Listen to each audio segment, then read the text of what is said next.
a soundless scream that tore through the veil of what was and what should never be.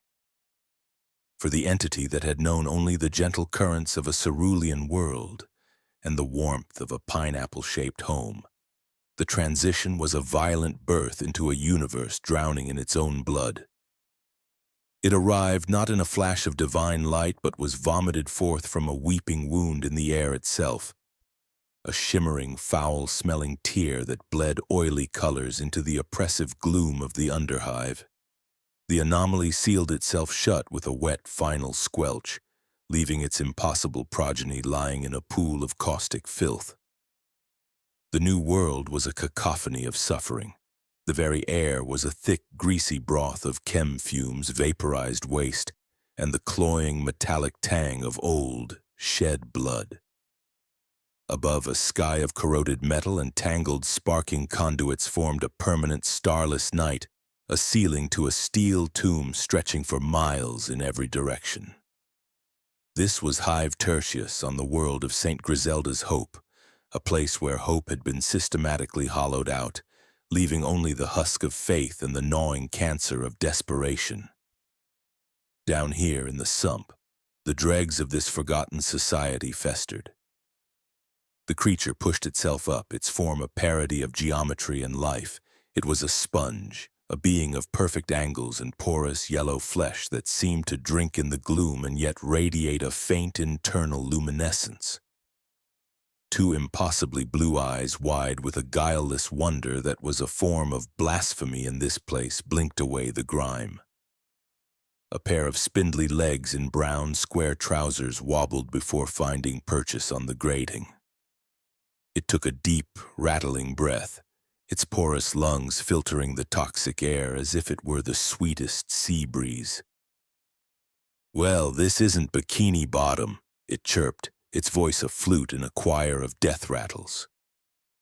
It was a sound so alien in its cheerfulness that it was a violence all its own. It saw the inhabitants of this new world peeking from behind rusted bulkheads and piles of refuse. They were gaunt figures, their faces smudged with generations of filth, their eyes holding the dull animal cunning of the perpetually hunted.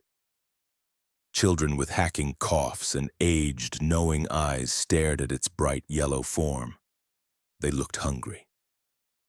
Not just for food, but for a moment of weakness, a scrap of material, a single coin. To the yellow creature, they just looked sad. "Hello there," it called out, taking a friendly step forward. Its square, buckled shoes made a cheerful, squeaking sound that echoed unnervingly in the silence. The denizens flinched back, hands tightening on shivs made from sharpened rebar and scavenged metal. They did not see a friend. They saw a thing that should not be.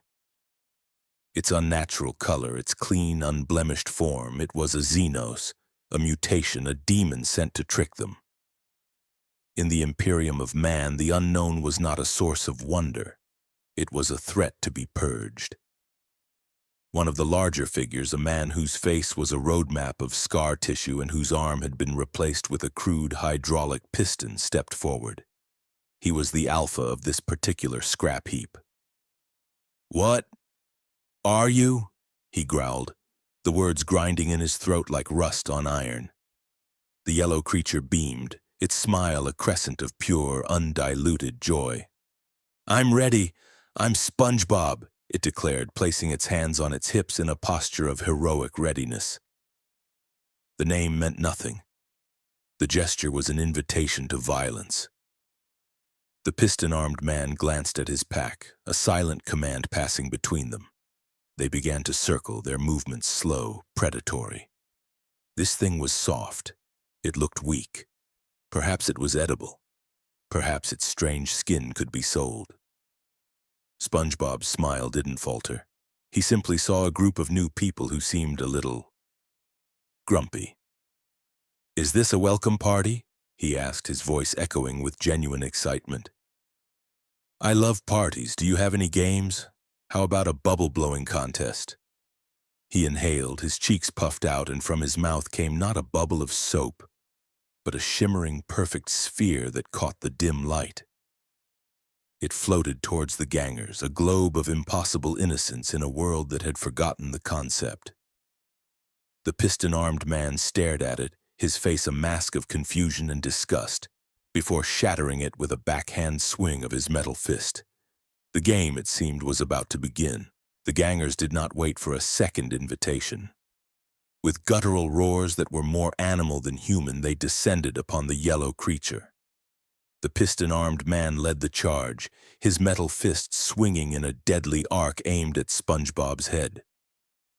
The blow connected with a wet, percussive thump that should have turned bone and brain matter into a fine red mist.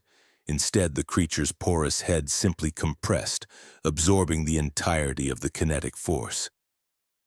The fist, a device capable of punching through plasteel, was swallowed to the wrist by the soft, yellow flesh.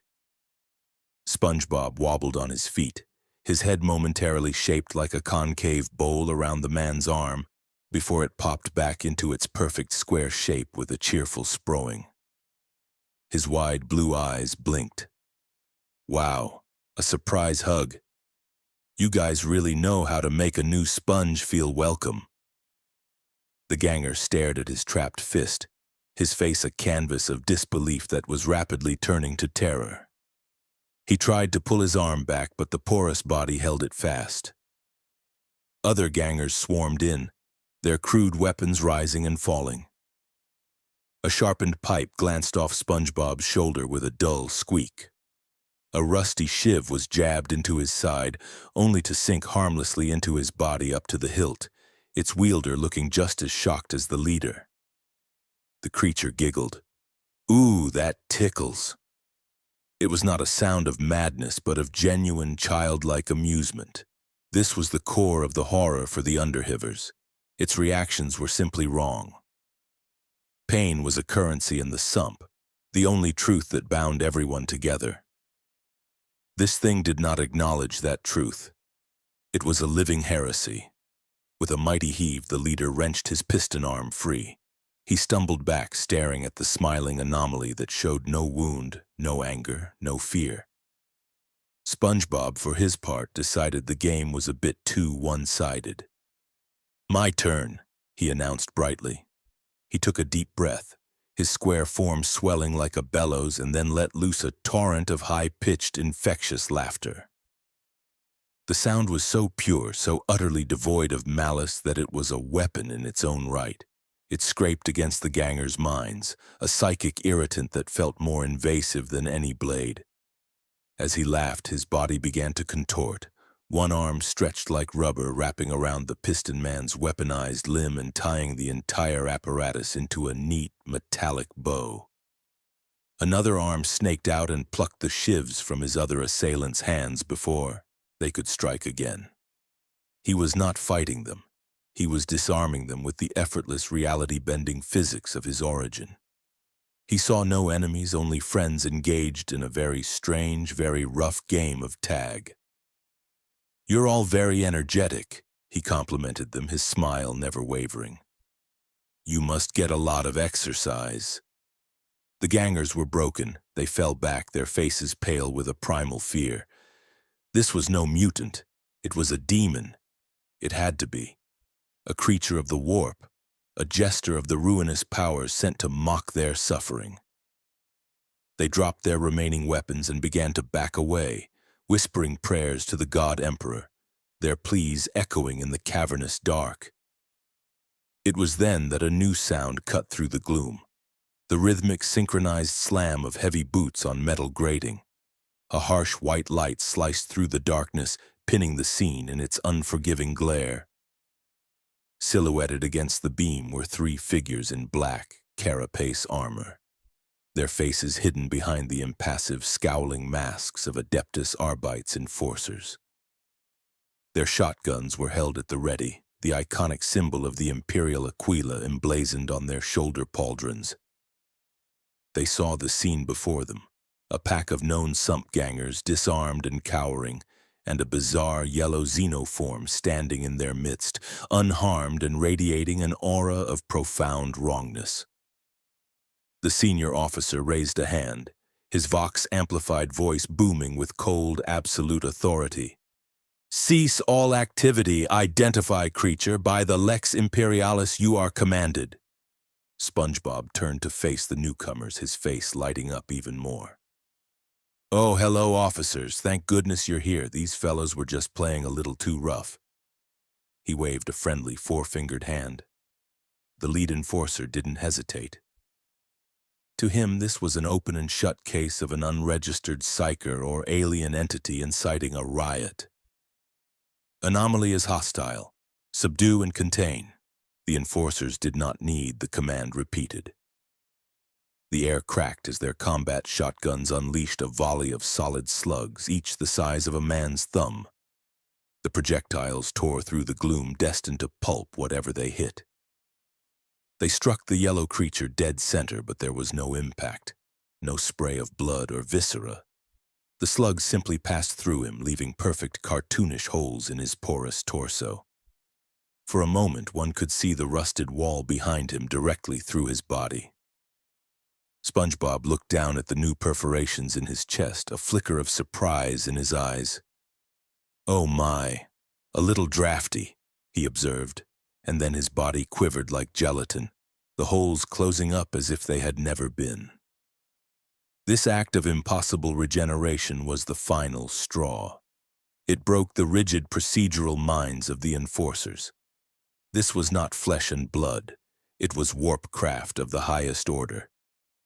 "Shock mauls for the Emperor!" the senior officer bellowed, his voice tight with fear disguised as fury. They charged, the power fields of their mauls hissing and crackling with blue energy. The first strike landed squarely on Spongebob's shoulder. 1,000 volts of disciplinary energy coursed through his absorbent form. His entire body convulsed wildly, his limbs flailing in a spastic dance, and a high-pitched warbling sound escaped his mouth, a sound uncannily like a sea shanty played at triple speed. But when the energy field disengaged, he simply stopped shaking, a wisp of smoke rising from his head. He blinked, a dizzy expression on his face. "Whoa," he breathed out. "That's some tickle-tackle." He remained standing, his smile slightly lopsided but still infuriatingly present. He made no move to retaliate, his very passivity an act of psychological warfare against men trained to expect violence in return. He saw their masked faces, their rigid postures, and interpreted it through his own lens of earnest service. "You all have very important jobs, I can tell. Just like me at the Krusty Krab. Is it lunchtime? I can whip up a batch of Krabby Patties for everyone. It'll be on the house." His offer was met with the hum of another charging shock maul. Unseen, watching from a grated catwalk 30 feet above, Lex Scribe Thule of the Adeptus Administratum observed the entire exchange. He was not a warrior, but a man of letters and laws, tasked with chronicling the endless minutiae of Hive Tertius's slow decay. He had been dispatched to report on a suspected plague outbreak in this sector when the commotion had drawn his attention. He watched, his augmented optical implant recording every detail. He saw the creature's resilience, its defiance of physical laws, and most critically, its utter lack of malice. While the enforcers saw a daemon, Thule saw an equation that did not balance. The creature absorbed punishment that would fell an Ogren, yet it made no move to harm its attackers.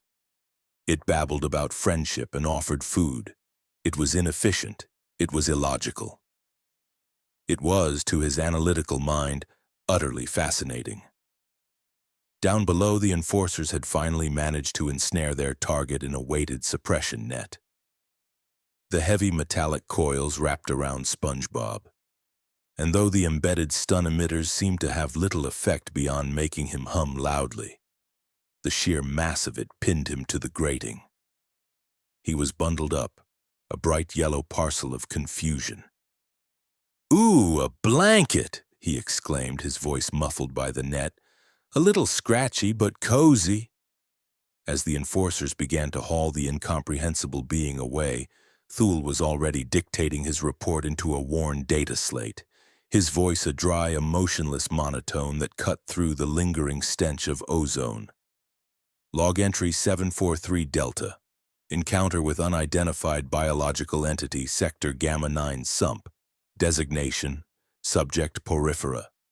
Subject displays extreme physical pliability and regenerative capabilities, rendering standard suppression methods ineffective. More remarkably, subject exhibits a complete absence of aggressive response, instead engaging in nonsensical, amiable vocalizations. On-site termination would be a categorical waste of resources. This anomaly warrants higher-level scrutiny. He paused, looking down one last time at the strange captured creature being dragged into the darkness.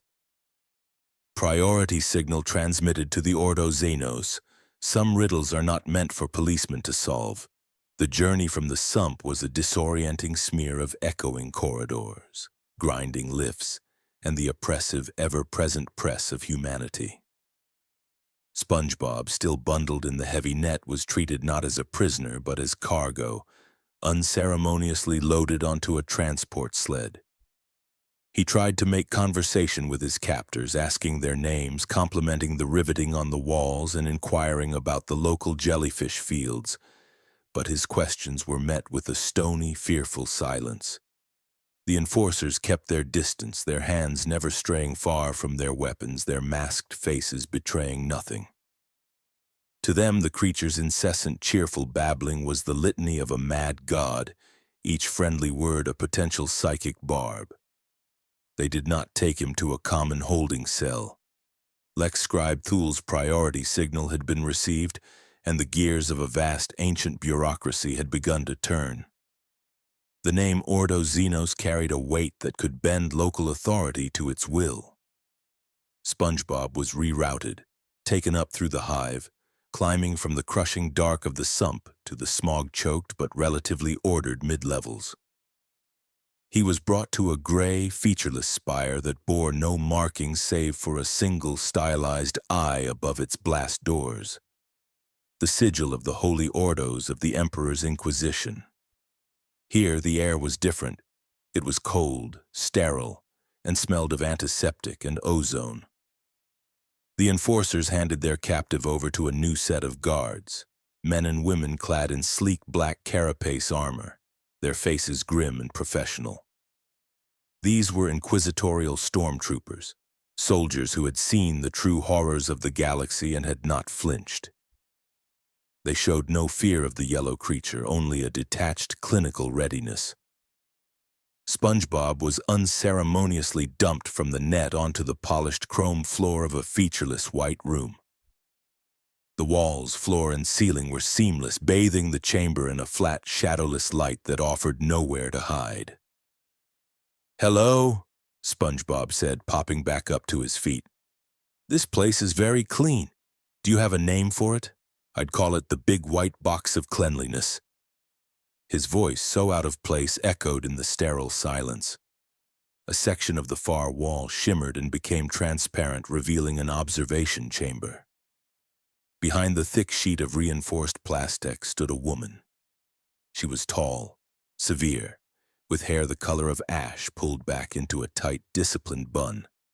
Her face was sharp, defined by high cheekbones and eyes that held the cold, weary intensity of someone who had stared into the abyss one too many times. She wore the black leathers and silver aquila of her station. This was Interrogator Kaltos, a rising acolyte of Inquisitor Valerius, and her specialty was the unique, the unexplained, the impossible.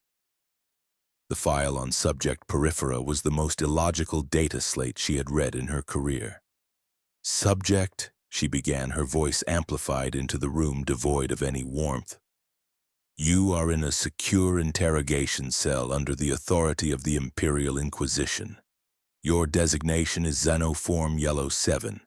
State your point of origin and your purpose on this world." Spongebob's face lit up. "An official welcome." "Oh, wow. My own designation number. That's so neat. My name is Spongebob Squarepants. I'm from Bikini Bottom, and my purpose, well, my purpose is to be the best fry cook I can be and to be a good friend to everyone I meet. It's a pleasure to meet you, Miss "Uh, big white box lady." He ended with a crisp, cheerful salute. Behind the glass, Kaltos's expression did not change, but a muscle in her jaw tightened. The creature's responses were not just alien. They were absurd. It was a level of foolishness that could either be a sign of negligible intelligence or a psychic camouflage of profound complexity. She had interrogated creatures that could lie with every cell in their body, whose words could infect the minds of the weak. She would not be taken in by a simpleton's facade. "We have no record of a world named Bikini Bottom," she stated flatly. "Your claims are unsubstantiated. We will proceed with a psycho-extractive probe. It will harvest the truth from your mind. Compliance is not optional." From a hidden panel in the ceiling, a complex apparatus descended. It was a halo of tarnished silver and brass, from which dangled a web of crystalline needles and arcane wiring that converged on a central cranial clamp. A trio of servo skulls, their optics glowing a dull red malevolence, floated around it, making micro-adjustments with tiny manipulator claws. This was a cognito harrow, a relic from the dark age of technology repurposed by the Inquisition to flay a soul from its secrets. It was a machine of exquisite torment, promising a violation far deeper than mere physical pain. Spongebob watched its descent with wide-eyed wonder. "Wow, what is that?" he asked, pointing. "Is it a back-scratcher or a hat-maker? Or a Krabby Patty Deluxe assembly arm?" He tilted his head, genuinely trying to solve the puzzle of its function. The servo skulls whirred and clicked, their sensors unable to detect the standard biochemical markers of fear. No adrenaline, no elevated heart rate, for he had none. The machine clamped onto SpongeBob's square head. He winced slightly at the pressure. "Ooh, a little tight. I usually wear a size 7 fry cook's hat." The crystalline needles shimmered and then, with a low hum, phased through his porous flesh, seeking a non-existent nervous system, a non-existent brain. They were designed to interface with the bioelectric patterns of a living mind. But here they found something else entirely. A matrix of pure conceptual energy woven into a physical form. The machine adapted, its ancient protocols shifting to engage with this psychic anomaly on its own terms. In the observation chamber, Kaltos watched a data codex flicker to life, translating the raw harvest from the probe into cognizable information. She braced herself for the usual psychic maelstrom, the fractal lies of a Tzeentchian horror, the screeching bloodlust of a Kornate berserker, the seductive rot of a servant of Nurgle. She was prepared for pain, for madness, for filth. She was not prepared for the overwhelming psychic scent of fresh-baked cookies. A torrent of unfiltered consciousness slammed into the Cognito Harrow's logic engines, and a sanitized version flooded Kaltos's senses through the codex. She was assaulted by a tidal wave of joy. It was a profound, weaponized innocence. She experienced a flash of pure, unadulterated pride in flipping a perfectly formed kelp patty. She felt the giddy thrill of running through a field of vibrant flowers, a fine meshed net in hand, chasing giggling, ethereal jellyfish. She heard the sound of a ukulele strumming a simple, happy tune, a melody so devoid of grim undertones that it felt like a psychic attack. Memories, if they could be called that, cascaded through the machine. Building a bubble fort with a portly pink starfish, engaging in a spirited karate match with a squirrel in a pressure suit, the earnest, overwhelming desire to earn a driver's license.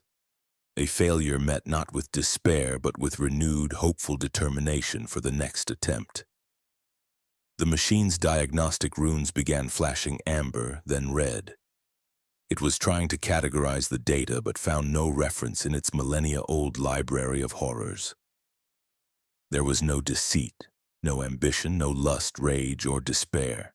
The subject's core desire was friendship, Its ultimate goal was to make the best Krabby Patty ever. Its deepest fear was disappointing his boss.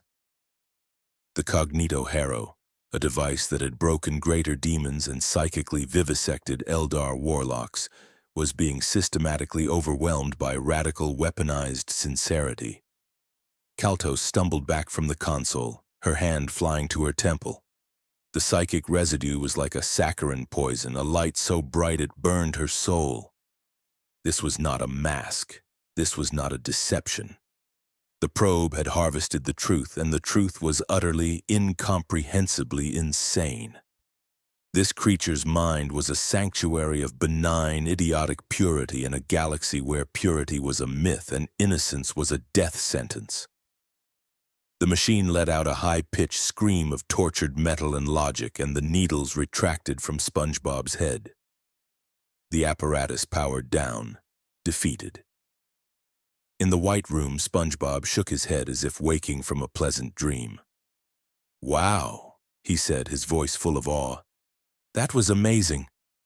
It was like my whole life flashed before my eyes. Can we do it again?" He looked expectantly at the transparent wall, at the woman who was now staring at him not with suspicion, but with a new, more profound kind of dread. The transparent wall opaqued, severing Spongebob's hopeful gaze. In her private observation chamber, interrogator Kaltos stood stiffly, her hands clasped behind her back to hide their trembling. The psychic residue of the probe clung to her mind like sticky sugar, a nauseating sweetness in a soul accustomed to the taste of ash. She activated a secure Vox link, the air crackling as it connected to a channel shielded by layers of cryptographic canticles. A gravelly, patient voice answered, a voice that sounded like stones grinding together at the bottom of a deep well. "Report, interrogator." "Lord Inquisitor Valerius," Kaltos began, her voice a perfectly disciplined monotone that belied her inner turmoil. "The psycho-extractive probe on subject Porifera is complete. The results are anomalous." "Anomalous is your purview, Kaltos. Do not waste my time with understatement. Was it a Xenos mind trap? A nascent demon?" "No, my lord," she said, struggling to find the correct terminology. "The subject's psyche. It possesses no discernible layers of deception. There is no subconsciousness, no hidden malice, no corrupting influence. We found no taint of the warp, nor the cold logic of any known Xenos race. The mind within is simple. Its core tenets are friendship, diligence in a menial task, and an unwavering illogical optimism." There was a long silence on the other end of the Vox. Kaltos could picture Inquisitor Valerius in his sanctum, a man ancient before his time, his face a web of scars from battles both physical and metaphysical. "You are telling me," he finally said, his voice dangerously soft, "that the creature which withstood a squad of enforcers and overloaded a Cognito Harrow is nothing more than a cheerful idiot. That is the truth the machine harvested, my lord. Its memories consist of frolicking with primitive sea life, serving fried food patties, and engaging in frivolous competitions with its neighbors. It is a consciousness of profound, almost weaponized banality. It is so pure as to be heretical." This time the silence was shorter. Valerius understood. He saw the puzzle not as Kaltos did, as a failed interrogation, but as a far more sinister philosophical threat. A man can be reasoned with, a demon can be banished, a Xenos can be slain, the old Inquisitor mused, his voice a low rumble. But what do you do with a creature that is fundamentally, incorruptibly good? In our galaxy, Kaltos, such a thing is a paradox. It is a disease. Its philosophy is a contagion of hope in a universe that survives only through grim necessity. Imagine a guardsman who believes he can befriend a tyrannid. Imagine a planetary governor who believes in the inherent goodness of a cultist. Such innocence is the most dangerous heresy of all, for it is a lie that tells itself with a pure heart. Kaltos remained silent, letting her master's cold logic wash over her, cleansing the saccharine taint of Spongebob's mind. He was right. The creature was not a threat because it was hostile, but because it was not. A machine is not the proper test for such an entity, Valerius continued. Its spirit must be tested not against a probe, but against reality. It must be broken on the anvil of necessity. He paused, a decision solidifying. Take subject Periphera to the triage ward in Hab Block Epsilon 7. They are processing the refugees from the lower hive plague zone. The litany of purity has already been declared. The cleansing flames are scheduled for dawn.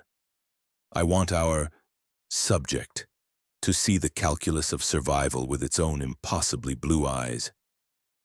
Show it what the Imperium must do to survive. Show it a problem that cannot be solved with a smile and a song. Yes, Lord Inquisitor, Kaltos replied, her purpose renewed. Let us see how absorbent this creature truly is, Valerius finished, his voice laced with the cold curiosity of a vivisectionist. When it is forced to soak up the tears of the damned.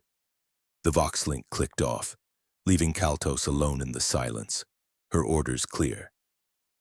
The interrogation was over. The true crucible was about to begin. Hab Block Epsilon 7 was not a place of healing. It was a processing center for the dying, a final desperate filter against the tide of contagion. Thousands of hive dwellers, refugees from a sudden and virulent outbreak of corpse weeper plague in the levels below, were crammed into its cavernous halls. The air was thick with the sounds of weeping and the rattling coughs that were the plague's signature, each gasp atomizing the microscopic spores that promised a slow, liquefying death. Medici servitors and junior adepts in stained robes moved through the crowds, not to offer cures, for there were none, but to mark the afflicted with a smear of crimson ink on the forehead. It was a death sentence delivered with bureaucratic indifference. Spongebob was escorted into this cathedral of despair by interrogator Kaltos and a retinue of 4 inquisitorial stormtroopers. He was no longer bound, but the soldiers formed a diamond formation around him, their hellguns held at a low ready. To the throngs of suffering people, this procession was just another terror in a day defined by it. The Inquisition had come, and where the Inquisition went, death followed. The change in atmosphere was not lost on Spongebob. His cheerful steps faltered for the first time. He saw the grime, the fear, the raw, open misery on the faces of the people pressed against the corridors. He saw a small child, her face pale and streaked with tears, cough into her mother's robes, and watched as the mother pulled her close, a look of abject hopelessness in her eyes. Spongebob's smile for the first time since his arrival vanished. It was replaced by a look of deep, profound concern. Gosh, he whispered, his voice small. These people all seem very sad. Are they sick? Can we help them? They are beyond help, Kaltos stated, her voice as cold and sterile as the Medici Bay. They are infected with a plague that is incurable and universally fatal. Every soul in this ward is now a carrier, a vessel for a contagion that could kill this entire hive city of 60 billion souls if it is allowed to spread. She observed him carefully, watching for his reaction. This was the first lesson in the Imperium's grim arithmetic. Spongebob's gaze drifted from one suffering face to another. He saw no statistics, he saw no abstract threat, he saw individuals, he saw a father holding his son's hand, he saw an old woman clutching a faded photograph, he saw people who were scared and in pain. His simple, direct mind processed the situation through his own unwavering moral lens. But that doesn't mean we should just give up. There's always something you can do. Maybe they just need some of Grandma's kelp flower soup, or a warm blanket, or a friend to sit with them. He broke formation, his concern overriding any sense of self-preservation. He walked towards the little girl he had seen earlier, his square shoes making soft, squeaking noises on the grimy floor. The crowd parted before him, a mixture of fear and awe at this strange yellow being. The stormtroopers tensed, their hellguns raising, but Kaltos held up a hand, a slight, almost imperceptible shake of her head. "Let it play out." Spongebob knelt before the child, his face level with hers. His impossibly blue eyes held no judgment, no fear of her sickness, only a deep and gentle empathy. The mother clutched her daughter protectively, but the child simply stared, her coughing subsiding for a moment. "Hi there," Spongebob said softly, his voice a balm in the cacophony of pain. "My name's Spongebob. What's yours?" The little girl, who hadn't spoken in hours, whispered her name. "Ilara?" "That's a beautiful name, Ilara," Spongebob said, his smile returning, though it was a softer, more gentle version. "I know you're not feeling very well, but you're being very brave. Braver than my friend Patrick when he sees a spider." He reached into his square trousers and with a flourish pulled out a perfectly formed, shimmering bubble. He had spun it from the moisture in the air, a tiny, fleeting sphere of impossible beauty that reflected the harsh medici lights like a captured star. The girl's eyes, dull with fever, widened just a little, a flicker of childhood wonder momentarily eclipsing her pain. The bubble floated upwards, a perfect, fragile jewel in the oppressive air. It popped against a rusted sprinkler head, its passing marked by nothing. But in the eyes of the child, Ilara, and in the eyes of those around her, something had shifted. A small, almost imperceptible crack had appeared in the monolithic wall of their despair. A few other children, drawn by the strange yellow creature and the brief flicker of wonder, shuffled closer. Spongebob, seeing their tentative approach, felt a surge of purpose. This, he understood. This was like cheering up Squidward on a Monday. It was a challenge, but it was his life's work. He began to produce more bubbles, a stream of them, some large, some small, some shaped like little squares. He told a simple, nonsensical joke about a starfish who couldn't read a map, his voice carrying over the sounds of misery. He even performed a little dance, his rubbery limbs moving in a fluid, boneless jig that was so absurdly out of place it was mesmerizing. For a few precious minutes, a small circle in the heart of the ward was transformed. The weeping subsided, replaced by the hushed whispers of the crowd and the faint, hesitant giggles of the children. They were still dying, still doomed, but in that moment, they were not just victims. They were an audience. They were people sharing a brief final moment of levity. Spongebob wasn't curing their bodies, but he was momentarily healing a small piece of their savaged spirits. This was the contagion Inquisitor Valerius had spoken of, and Kaltos would not allow it to fester. She strode forward, her black boots scuffing on the floor, the sound silencing the whispers as she approached. The stormtroopers moved with her, re-establishing their perimeter. The fragile moment was shattered. "Enough!" she commanded, her voice a whip crack of authority. "You are offering them a poison more insidious than the plague itself. You are offering them false hope." Spongebob stopped his dance, turning to face her. The concern was back in his eyes, but now it was tinged with a defiant confusion. "It's not false hope," he insisted, his voice ringing with a conviction that felt alien in this place. "Hope is never false. It's the one thing you can always have. We can help them. We just have to try. Why aren't your doctors doing anything? Where's the medicine?" "There is no medicine," Kaltos stated, her gaze sweeping over the crowd, dismissing them as a variable in a larger equation. "And there is no time. This plague is an airborne spore. With every breath this crowd takes, they exhale a death sentence for 1,000 more citizens in the levels above. We are not doctors here, creature. We are custodians. We are containing the damage." She stepped closer, lowering her voice so only he could hear the venom in her words. Every second you waste entertaining these corpses, the contagion spreads. Your compassion is a vector for damnation. The most merciful act for them and the only logical act for the 60 billion other souls on this world is a swift, clean end. She then raised her voice again, ensuring those nearby could hear the final, brutal truth. She pointed a gloved finger at the crimson smear on Ilara's forehead. That is not a mark of treatment. It is the seal of the litany of purity. At dawn, this ward and everyone in it will be purged with holy promethium. The cleansing flames will sanctify this ground and burn the plague out at its source. That is the Emperor's will. That is the Imperium's way. The words fell upon the crowd like a physical blow. A fresh wave of wailing and despair erupted. SpongeBob stared at her, his mind struggling to process the sheer monstrosity of her statement. Purged, flames, but they're still alive. You can't just burn them.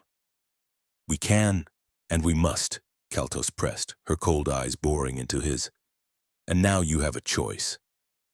Stay here with them, offer your useless comfort, and sing your happy songs as the fire consumes you all. Die a martyr to a fatally naive morality. Or you can accept the bitter truth of survival, walk away from this tomb with us, and allow us to save this world. Their fleeting solace or 60 billion lives. Choose, subject Porifera, what is the greater good? SpongeBob's gaze shifted from Kaltos's merciless face to the terrified child Ilara, who was now clinging to her mother, crying. He looked at the sea of doomed faces around him, at the crimson marks that glowed like embers in the dim light. He was trapped. His entire worldview built on the unshakable foundation that there was always a happy ending, that kindness was always the right answer, had just been swallowed by a black hole of pragmatic horror. There was no right answer here. There was only damnation and a different, larger damnation. He opened his mouth to speak, but no sound came out. The cheerful, indomitable fry cook from Bikini Bottom was, for the first time in his life, utterly and completely silent. Silence was a luxury the Imperium rarely afforded. SpongeBob's paralysis was broken not by a decision, but by the raw animal sound of a mother's grief. Ilara's mother, hearing the finality in Kaltos's decree, collapsed into a fit of hopeless sobs. The sound pierced SpongeBob's mind, sharper than any psychoprobe. It was the sound of an ending, and Spongebob Squarepants, the eternal optimist, the employee of the month, the sponge who could always find a silver lining, refused to accept it. He would not choose. The choice itself was wrong. The question was a trap. His mind, simple and direct, discarded the false dichotomy Kaltos had presented and found a third path. It was a path born of his own absurd nature, a solution so insane it could only have been conceived in a pineapple under the sea. No, he said, his voice quiet but firm, resonating with a strange new authority. He turned away from Kaltos to face the crowd, to face Ilara. No, you won't burn, and the hive won't die. There's a better way. He took a deep, shuddering breath, his entire body seeming to concentrate. My body. It's very absorbent, he announced to the terrified people. It can hold lots of things. Water, soap, jelly from a jellyfish. Maybe it can hold your sickness too. I will take it from you. I will hold it all inside so you don't have to. Before Kaltos or her guards could react, he lunged forward, not with violence but with a desperate, caring urgency. He placed his soft, porous hands on Ilara's feverish head. He closed his eyes, his face contorting in immense concentration. A faint, sickly green aura, the color of stagnant water and decay, began to shimmer in the air around him. The spores, the microscopic agents of death that filled the ward, seemed to be drawn to him, a slow, invisible vortex centering on his yellow form. He was trying to inhale the plague, to absorb the contagion into his own being, to become a living filter, a willing vessel for all their pain. The effect on the child was immediate. A small amount of color returned to her cheeks. Her rattling breath eased slightly. The crowd gasped, a collective sound of disbelief and dawning miraculous hope. They fell to their knees, not in fear but in reverence. This creature, this bizarre yellow angel, was not a trick of the warp. It was a saint, a holy fool come to take their suffering unto himself. "The saint!" someone cried out, the voice cracking with emotion. "The Absorbent Saint has come!" Kaltos watched, her mind reeling. This was impossible. This defied all known laws of biology and faith. He was not merely resisting the grim reality. He was actively, physically trying to rewrite it. It was the ultimate act of heresy. A heresy of hope. It was a miracle, and the Inquisition had no tolerance for unsanctioned miracles. Just as the scene reached its crescendo of desperate faith, a deep, klaxon-like siren blared through the hab block, a deafening sound that signaled the final phase of the litany.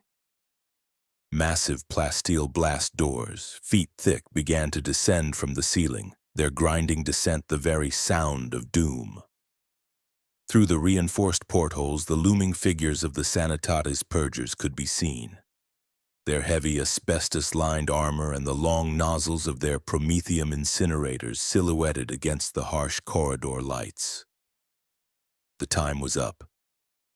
"The test is over!" Kaltos screamed over the siren, her composure finally breaking into raw fury. "He is an asset. Do not let him be cleansed. Seize him, now!" Her stormtroopers did not hesitate. They surged forward, grabbing Spongebob's arms. He was surprisingly strong, his will focused on his act of salvation. "No, I can feel it. It's working," he cried, his voice filled with anguish as they began to drag him backwards, away from the child, away from the crowd. "Please, just a little longer. I can save them." The people surged towards him, their hands outstretched, their cries for their saint echoing in the sealed chamber. The last thing Spongebob saw before he was hauled through the narrowing gap of the blast door was Ilara's face, her eyes wide with the terror of a hope being born only to be executed.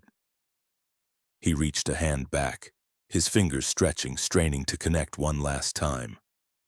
"I'm sorry," he wailed. The heavy door slammed shut with a deafening final boom, the sound of a tomb being sealed. The cries of the doomed were instantly cut off. He was left in the sterile corridor with Kaltos and her soldiers, the sudden silence more terrifying than the noise it had replaced. A low, hungry roar began to emanate from the other side of the door, the sound of the cleansing flames. Spongebob collapsed to his knees, his body trembling, not from absorbing a plague, but from the weight of a failure so complete, so absolute that it hollowed him out entirely. He had not chosen to walk away, but the iron will of the Imperium had made the choice for him, and in doing so had broken him more, completely than any torture ever could. In the aftermath, there was no trial, there was no judgment. There was only a report filed in triplicate by interrogator Kaltos and sent to the deepest, most secure data vaults available to Inquisitor Valerius. The report's conclusion was simple and chilling. Subject Porifera's core attribute, its radical, illogical compassion, was not a flaw to be corrected or a heresy to be purged. It was a force of nature, and like any force, it could be aimed. Spongebob was not returned to a cell. He was not vivisected in a laboratory. He was given a new designation. He was no longer Subject Porifera, a curiosity to be studied. He became Asset Absorbent, a tool to be wielded. Valerius, in his cold and infinite wisdom, saw the truth. You do not destroy a miracle, you weaponize it. The creature's attempt to absorb the plague had been a failure in practice, but a profound success as a proof of concept. It generated an aura of hope so potent it could momentarily quell the despair of the damned. In a galaxy where morale was a finite and critical resource, fought over as fiercely as any planet, this made him a weapon of unparalleled value. He was assigned to the 9th Cadian Penal Legion, the Carrion Hounds, a regiment of the damned composed of the worst refuse of the Imperial Guard, sent on suicide missions from which no return was expected. They were murderers, cowards, heretics, and traitors, their souls already forfeit, their deaths meant only to buy a few seconds for better men. It was into this pit of absolute human despair that the Inquisition placed their bright yellow saint. His role was not to fight. He was given no weapon, no armor. He was their living standard, their walking, talking icon of hope. He was escorted to the fore of every battle, to the heart of every forlorn charge, by a hand-picked squad of inquisitorial stormtroopers whose sole mission was to keep him alive, their orders superseding those of any officer in the Legion. Before a charge into the teeth of an orc gun line, while the grizzled veterans of the Carrion Hounds recited their final fatalistic prayers to the God Emperor, Spongebob would be there. He would not understand the strategy, the logistics, or the staggering odds. He would simply see a group of men who looked scared and sad, and he would do what he had always done. He would sing. His songs were simple, nonsensical ditties about jellyfish and friendship, tunes so completely out of place on a blood-soaked battlefield that they bordered on the surreal. His voice, once a cheerful flute, now often cracked with a sorrow he couldn't fully process, a lingering echo of the screams from behind the blast door. Yet he still sang. He would offer the penal legionnaires encouragement, telling them, "You can do it. Just imagine the enemy are grumpy customers and you're serving them a knuckle sandwich with a side of victory fries." The effect was profound. The legionnaires, men who had nothing to live for and everything to fear, would look at this impossible, smiling creature, this being that had no place in their universe, and they would be changed. His innocence did not infect them, not truly. They were too far gone for that. But it confused them. It shamed them. It reminded them of a life, a universe, a single sunlit afternoon from a childhood 1,000 atrocities ago where something other than hate and fear had existed. And in the face of this absurd yellow beacon, they found a new reason to fight. They did not fight for the emperor they had betrayed or the imperium that had condemned them. They fought to protect the stupid, smiling sponge. They fought to keep the one last clean thing in their damned universe from being extinguished. They charged into the green tide not with fear, but with a strange, ferocious, protective rage. They died in droves, but they died better men than they had lived. Interrogator Kaltos observed the asset from the relative safety of a command bunker's viewport. She watched the casualty rates and the combat effectiveness reports with a detached professional satisfaction. The 9th Penal Legion's performance had improved by over 300% since the introduction of asset absorbent. They were dying faster, yes, but they were taking 3 times as many of the Emperor's enemies with them. They were no longer a blunt instrument of attrition. They were a guided missile of righteous fury, and the creature's smile was the targeting system. In her reports to Valerius, she noted that the asset was the most effective morale indoctrination tool ever deployed by their Ordo. She did not note the way his laughter sometimes sounded like a sob. She did not note the faraway look that sometimes entered his eyes, as if he were staring at a sealed blast door. Such details were operationally irrelevant. The final scene of his tragedy played out as it always did in the mud and the blood. The Carrion Hounds were being sent to take a fortified ridge held by renegade guard, a position that had already broken 3 waves of regular infantry. It was a death sentence, and everyone knew it. The air was cold, smelling of rain and spent power cells. Spongebob stood on a makeshift crate, a small patch of impossible yellow in a world of gray and brown. He still smiled, but it was not the same smile. The boundless, guileless joy that had once been his very essence was now a shield. It was a conscious act of will, a duty he performed with the same earnest diligence he had once reserved for flipping patties. His eyes, still impossibly blue, now held a deep, oceanic sadness, a permanent reflection of the fires he had been forced to watch. He had not been broken, not in the way Kaltos or Valerius had intended. His core of goodness was intact, indestructible. But he had been surrounded. The universe had laid siege to his soul, and while the fortress held, its lone occupant now understood the true meaning of sorrow. A massive legionnaire named Vorlag, a man who had murdered his own commanding officer and was destined for a short and brutal life, lumbered over to him. He held out a clumsy mailed fist. When he opened it, he revealed a small, greasy gear from a shattered chimera, which he had painstakingly polished with sand until it shone. "For the songs," Vorlag grunted, pressing the makeshift trinket into Spongebob's soft hand. He did not wait for a reply, simply gave a curt nod and lumbered back to his position in the line. His lasgun held a little tighter. Spongebob looked at the simple, useless gift, his smile faltering for a moment. He looked at Vorlag's back and at the hundreds of other condemned men who were now looking at him, their expressions a mixture of grim resolve and a strange, fierce tenderness. They were his friends now. He had learned their names. He knew they were scared. And he knew, in a way he could not articulate, that he was leading them to their deaths.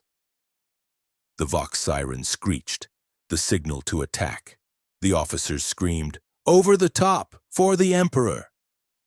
But the carrion hounds roared a new catechism as they surged from the trenches into the storm of enemy fire. "For the Sponge! For the Saint!"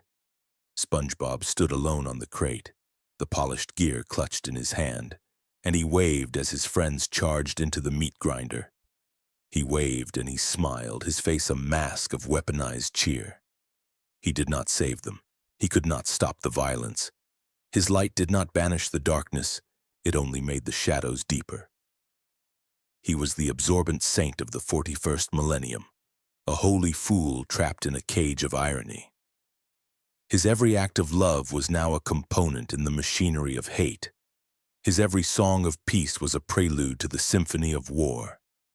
And in his wide, sad, endlessly innocent blue eyes, the merciless, uncaring fires of the galaxy burned on.